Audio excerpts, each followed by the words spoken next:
Olá, esse é o vídeo do projeto integrador do terceiro bimestre do Grupo 3 de sábado à tarde do Polo Jaçanã, composto por César Libera, Eduardo Nakayama, Milton de Oliveira, Tiago Moderno e Vinícius Arnon Diniz.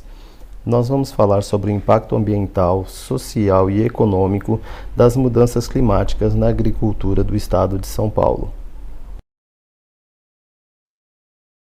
Este estudo tem como objetivo a apresentação e análise das consequências ambientais, sociais e econômicas na agricultura do estado de São Paulo devido às mudanças climáticas, principalmente a atual crise hídrica. O interior do estado de São Paulo sofre a pior seca dos últimos 70 anos, e isso causa grandes impactos na atividade agropecuária, principalmente devido à falta de irrigação das plantações.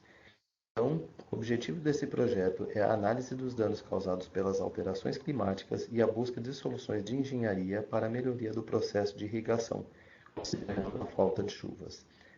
Tratamentos de dados sobre as alterações climáticas de órgãos especializados como o IPCC foram estudadas as projeções climáticas para os próximos anos, e assim foi feito um estudo para a construção de prováveis cenários e busca de potenciais soluções. Bom, falando um pouco da introdução e justificativa do trabalho, nos dias atuais o estado de São Paulo vem sofrendo as consequências de uma grave crise hídrica, que reflete o total descaso no gerenciamento em âmbito federal dos recursos energéticos brasileiros. No interior de São Paulo, esta crise hídrica está impactando diretamente a atividade agrícola do estado. Sabemos que São Paulo tem somente 3% do território brasileiro, mas que isso corresponde a 30% do PIB agropecuário do Brasil. Sabemos também que São Paulo é considerado o maior produtor mundial de açúcar e de álcool e maior produtor nacional de suco de laranja. Portanto, é de extrema importância que a atividade agropecuária seja incentivada e que sejam geradas soluções para a crise hídrica que afeta a manutenção do processo de irrigação do plantio, uma vez que este setor colabora significativamente com o desenvolvimento social e econômico do país. Mudanças climáticas, paz e agricultura.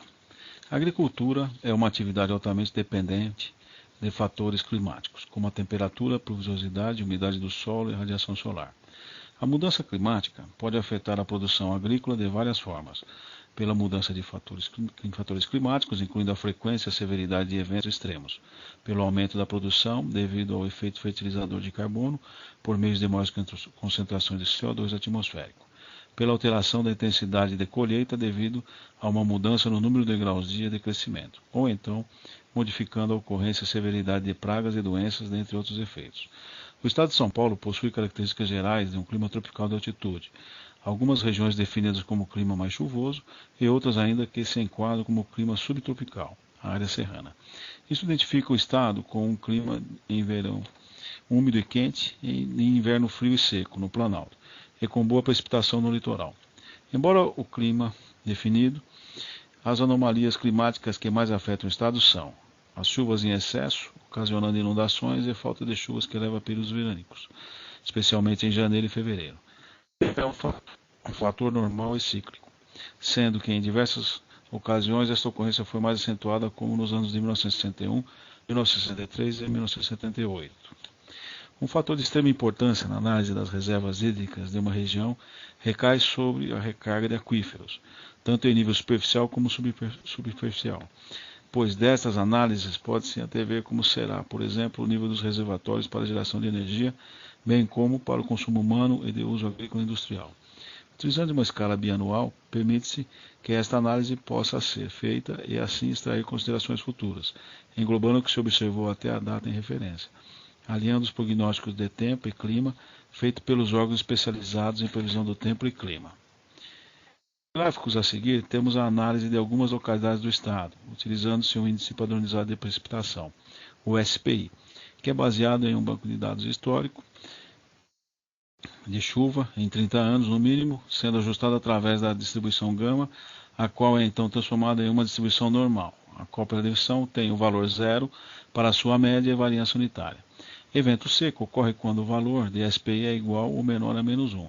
Ele tem seu quadro, o índice torna-se positivo. Dentro de sua escala, os valores menores ou iguais a menos 2 indicam seca extrema, e os maiores ou iguais a 2, umidade extrema. Esta situação, embora analisada para somente algumas localidades reflete a situação em quase todo o estado. Assim, sob o ponto de vista hidrológico, a situação já vem se agravando há tempos.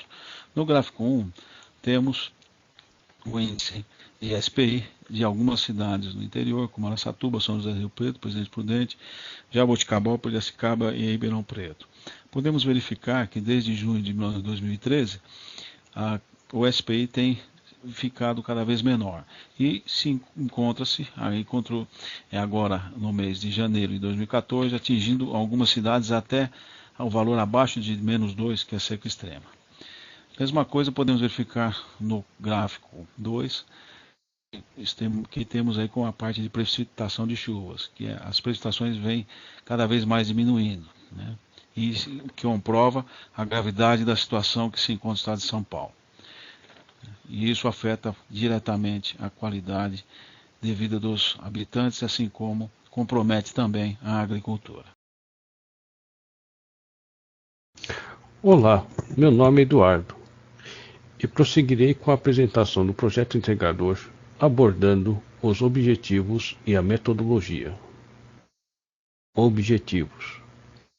O principal objetivo desse projeto é a apresentação e análise das consequências ambientais, sociais, econômicas na agricultura do Estado de São Paulo, em consequência das mudanças climáticas, e as alternativas de possíveis soluções das aplicações do conhecimento da engenharia para os problemas causados por tais alterações no clima.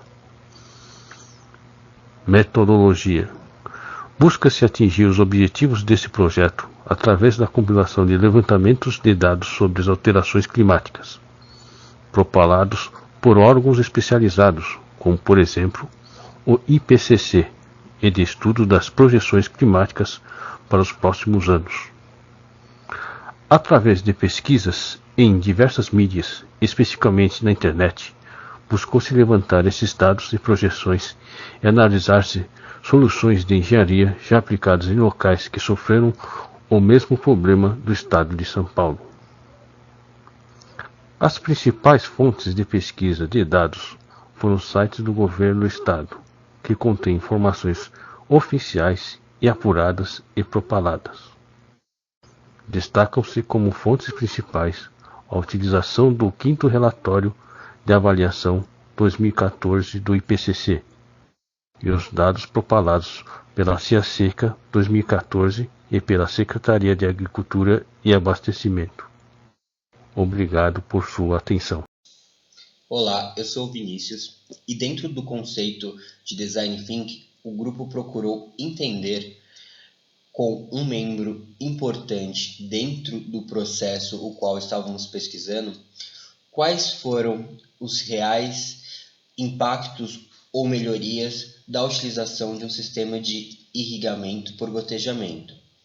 Este processo é fundamental, pois, utilizando um dos pilares do Design Thinking, podemos concluir através de uma entrevista ou da percepção ativa de um membro que participa do problema, qual é a real necessidade ou a sensibilidade que a sociedade tem em relação a tudo aquilo que estava sendo pesquisado.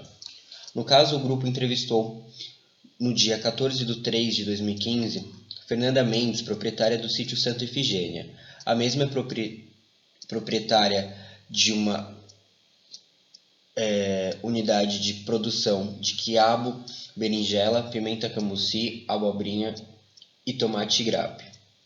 Quando perguntado a mesma sobre se ela possuía alguma ideia de qual foi a redução dos gastos antes e depois da implantação da irrigação por gotejamento, a mesma comentou que a implantação do sistema de gotejamento reduziu entre 75% e 80% se comparado com o sistema de aspersão. Isso ela não estava nem considerando a utilização de água de descarte da piscina, que vai filtrada para esse sistema também.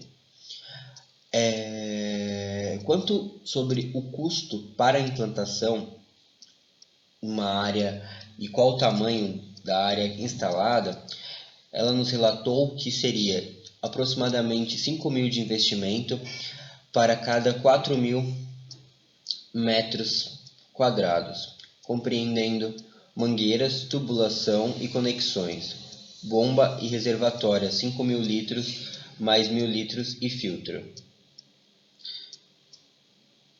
E quando se refere se já é possível perceber algum aumento de produção ou qualidade no que foi coletado, ela diz que ainda não é possível perceber, pois algumas dessas culturas não vão tão bem com o sistema de gotejamento, exemplo, a abobrinha.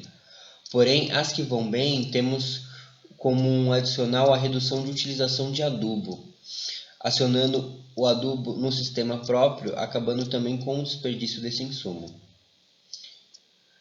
A pergunta também foi se existiu a necessidade de um auxílio profissional ou somente com a mão de obra existente e consultas em internet, fornecedores, foi possível implantar.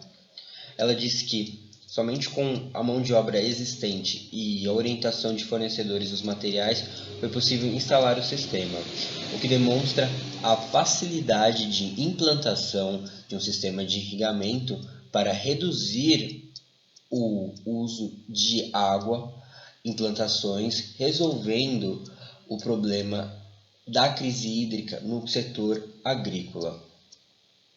É importante dizer que o projeto utiliza água reaproveitada e armazenada que é bombeada até os canteiros, e isso descem por gravidade para as culturas. Dentro do projeto, buscou-se entender se, de fato, o sistema de gotejamento apresentou melhorias em relação ao sistema de aspersão e, pelo que foi relatado pela proprietária, sim, é possível ver tanto a redução no uso de água quanto a melhoria na adubação e evitando assim o desperdício de insumos. Conclusões e considerações finais. Bom, em síntese, partindo do objetivo do nosso trabalho, que foi a apresentação e análise das consequências ambientais, sociais e econômicas, e também a apresentação de uma solução de engenharia para o problema, nós podemos concluir que o nosso objetivo foi alcançado. A gente conseguiu apresentar as consequências ambientais, sociais e econômicas, né, que são a diminuição da participação da agricultura no PIB, a consequência de a perda de geração de empregos, porque hoje a agricultura ela participa de mais de 40.000 vagas formais de emprego e também colabora, né, para a erradicação da miséria e da fome.